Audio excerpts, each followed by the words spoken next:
በዓለም ፖለቲካ ታሪክ ታይቶ የማይታወቅ ዓለምን ወደ አውዳሚው የሶስተኛው የዓለም ጦርነት ሊገፋፋ የሚችል እጅግ አስደንጋጭ ዜና ከኢራን ተሰምቷል። ዋጋቸው 50 ሚሊዮን ዩሮ ከ6 ቢሊዮን የኢትዮጵያ ብር በላይ።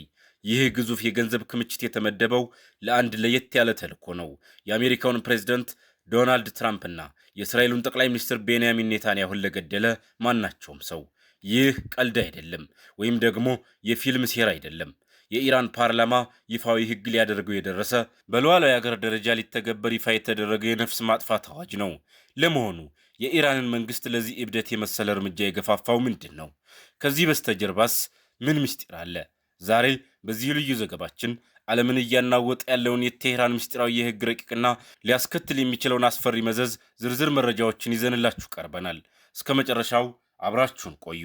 ነገሩ የተሰማው ከራሱ ከኢራን መንግስት አንደበት ነው። የኢራን ብሔራዊ የደህንነት ኮሚሽን ሰብሳቢ የሆኑት ኢብራሂም አዚዝ ለሀገሪቱ መንግስታዊ ቴሌቪዥን በሰጡት መግለጫ ፓርላማው በቅርቡ በአንድ አስደንጋጭ የህግ ረቂቅ ላይ ድምፅ እንደሚሰጥ አረጋግጠዋል። የዚህ ህግ ስም የእስላማዊት ሪፐብሊክ ወታደራዊና የደህንነት ኃይሎች ተመጣጣኝ እርምጃ ይባላል። ይህ ህግ ሶስት ዋና ዋና የዓለም መሪዎችን በአነጣጣሪነት ፈርጇል። የመጀመሪያው የአሜሪካው ፕሬዝዳንት ዶናልድ ትራምፕ ናቸው።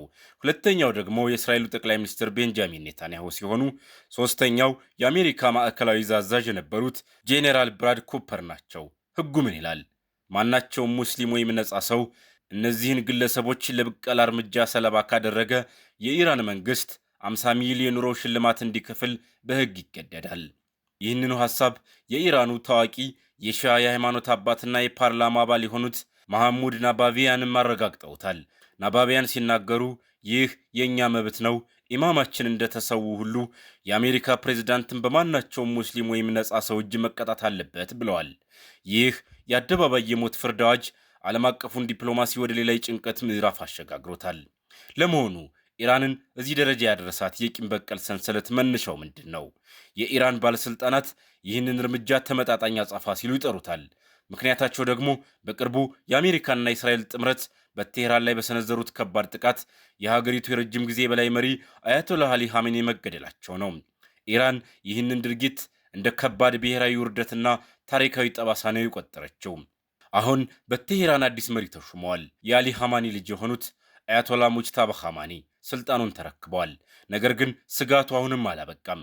የፓርላማ አባሉ ናባቪያን እንደገለጹት በአዲሱ መሪ ላይ ጭምር የአሳሳች ዘመቻዎች እየደረሱ መሆኑንና ኢራን አሁንም በከፍተኛ ጥንቃቄ ላይ እንደምትገኝ ተናግረዋል። በአዲሱ መሪ ላይ አንዳች ነገር ቢሞከር የኢራን ምላሽ ዓለምን የሚያፈርስ ይሆናል ሲሉም አስጠንቅቀዋል። ይሁን እንጂ ይህ አይነቱ የገንዘብ ማባቢያ በኢራን ሲሰማ የመጀመሪያው አይደለም። ከዚህ ቀደምም የኢራን የኒውክሌር ጣቢያዎች በቦምብ በተመቱ ማግስት በትራምፕ ላይ የ40 ሚሊዮን ዶላር ጉርሻ ወጥቶ እንደነበረ ዘገባዎች አስታውሰዋል። አሁን ግን ነገሩ ከሚስጥር ወጥቶ በቀጥታ በፓርላማ ደረጃ ሕግ ሊሆን መቃረቡ ነው ጉዳዩን እጅግ አሳሳቢ የሚያደርገው። ለመሆኑ ይህ የኢራን ይፋዊ አዋጅ በተግባር ሊተረጎም የሚችል ነው ወይንስ ደግሞ እንዲሁ የፕሮፓጋንዳ ጩኸት? ዓለም አቀፍ የደህንነት ባለሙያዎች ምን ይላሉ? በሬችማን ዩኒቨርሲቲ የዲፕሎማሲ ተመራማሪ የሆኑት ዶክተር ዳንኤል ኮይን አስገራሚ ትንታኔ ይሰጣሉ። እሳቸው እንደሚሉት ይህ የኢራን አካሄድ የአሜሪካ የውጭ ጉዳይ ሚኒስትር አሸባሪዎችን አሳልፎ ለሰጠ በሚከፍለው የሪዋርድስ ፎር ጀስቲስ ፕሮግራም ላይ የተመሰረተና በአሜሪካ ለመቀለድና መልሶ ለመዋጋት የተደረገ የቃላት ጠለፋ ነው ይላሉ። ዶክተር ኮይን ሲቀጥሉም ይህ እርምጃ ከመሪዎቹ በስተጀርባ የሚደረግ የስነ ልቦና ጦርነት እንጂ ሌላ አይደለም ባይ ናቸው። ነገር ግን አንድ ትልቅ ልዩነት አለ። ቀደም ሲል እንዲህ ያሉ ዛቻዎች የሚወጡት ስማቸው ካልታወቁና ከጀርባ ከሚንቀሳቀሱ ቡድኖች ነበር። አሁን ግን በቀጥታ ከሉዓላዊ ሀገር ፓርላማ መውጣቱ ነገሩን ይበልጥ ሕጋዊና አደገኛ ያደርገዋል። ምክንያቱም ይህ አዋጅ በዓለም ዙሪያ ያሉ ጽንፈኞችንና ተላላኪዎችን በገንዘብ ተስፋ ሊያነሳሳቸው ይችላልና። ዶናልድ ትራምፕ በሁለተኛው የፕሬዝደንትነት ዘመናቸው በርካታ የህይወት ማጥፋት ሙከራዎችን አሳልፈዋል። የአሜሪካ የፍትህ ሚኒስቴር ቀደም ሲል ባወጣው መግለጫ አንድ የኢራን የሃይማኖታዊ ጥበቃ ኃይል ተላላኪ በትራምፕ ላይ ሴራ ሲያሰር በቁጥጥር ስር መዋሉን አስታውቆ ነበር። ኢራን ትራምፕን ለመግደል የምታደርገው ጥረት ትላንት የተጀመረ አይደለም፣ ዛሬም አልቆመም። የአሜሪካው መከላከያ ሚኒስትር ፔት ሄግሴት በቅርቡ ለጋዜጠኞች በሰጡት መግለጫ ላይ እንደተናገሩት በትራምፕ ላይ የነፍስ ማጥፋት ጥቃት ሊሰነዝር የነበረ አንድ ከፍተኛ የኢራን ባለስልጣን በአሜሪካ የአየር ድብደባ መገደሉን ይፋ አድርገዋል። ሄግሴት በኩራት ሲናገሩ ኢራን ፕሬዚደንት ትራምፕን ለመግደል ሞከረች፣ ነገር ግን በመጨረሻው ሳቅ የሳቁት ፕሬዚደንት ትራምፕ ናቸው ብለዋል። ይህ የሚያሳየው በአሜሪካና በኢራን መካከል ያለው ፍጥጫ ምን ያህል የሞትና የህይወት ደረጃ ላይ እንደደረሰ ነው።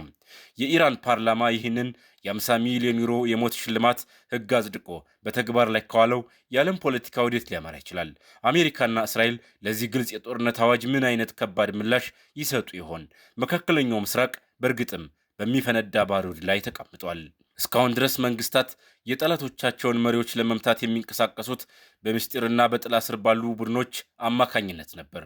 ይህ አዋጅ ከጸደቀ ግን ኢራን በዓለም ታሪክ የመጀመሪያዋ በይፋዊ ህግ ደረጃ የሌላ ሀገር መሪዎችን ለመግደል ሽልማት ያወጀች ሀገር ትሆናለች። ይህ የዓለም አቀፍ ህግጋትንና የተባበሩት መንግስታትን ህልውና ሙሉ በሙሉ ዋጋ ያሳጠዋል። ይህ አዋጅ ኢራንን ከዓለም ዲፕሎማሲ ሙሉ በሙሉ ያገላታል። በዚህ ጊዜ ቴሄራን ይበልጥ ፊቷን ወደ ሩሲያ፣ ቻይናና ሰሜን ኮሪያ በማዞር አዲስ የጥምረት ጎራ ትፈጥራለች። ዓለም በሁለት ዋልታ ተከፍላ የጦርነት ስጋት ውስጥ ትገባለች።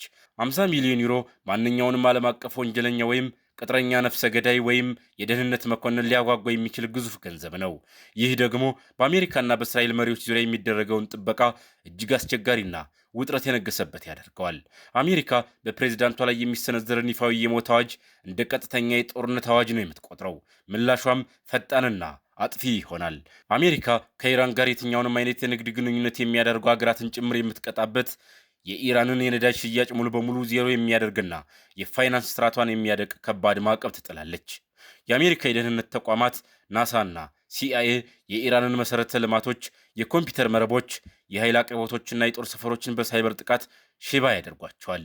የአሜሪካ ጦር በባህረ ሰላጤው ላይ ያለውን ኃይል በማጠናከር ይህንን ህግ ባረቀቁት የፓርላማ አባላት የኢራን አብዮታዊ ዘብ ጠባቂ መሪዎችና የስትራቴጂክ ማዕከላት ላይ ድንገተኛና አስከፊ የአየር ጥቃት ሊሰነዝር ይችላል። ለእስራኤል ይህ የህልውና ጉዳይ ነው። ጠቅላይ ሚኒስትር ቤንያሚን ኔታንያሁን ለመግደል የሚወጣ ህግ እስራኤልን ወደ ከፍተኛ እርምጃ ያመራታል።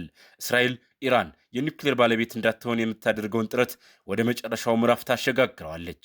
በቴሄራን ናታንዝና ፎርዶ የሚገኙትን የኢራን የኒውክሌር ማበልጸጊያ ጣቢያዎችን በይፋዊ የአየር ድብደባ ሙሉ በሙሉ ታፈርሳቸዋለች። የእስራኤል የስለላ ተቋም ሞሳድ በቴሄራን እምብርት ውስጥ የሚገኙ የጦር ሳይንቲስቶችን፣ የፓርላማ አባላትንና የሃይማኖት መሪዎችን የመግደል ዘመቻውን በከፍተኛ ደረጃ ያፋጥነዋል። እስራኤል በሊባኖስ ሄዝቦላህና በየመን ሁቲ ላይ የምታደርገውን ጥቃት በማስፋት የኢራንን እጆች ሙሉ በሙሉ ለመቁረጥ ከፍተኛ የየብስና የሰማይ ጦርነት ውስጥ ትገባለች። ይህ የኢራን የህግ ረቂቅ የፖለቲካ ቁማር ወይም የስነ ልቦና ጦርነት ሊሆን ቢችልም ወደ ህግነት ከተቀየረ ግን ባሩዱ ላይ ክብሪት የመለኮስ ያህል ነው።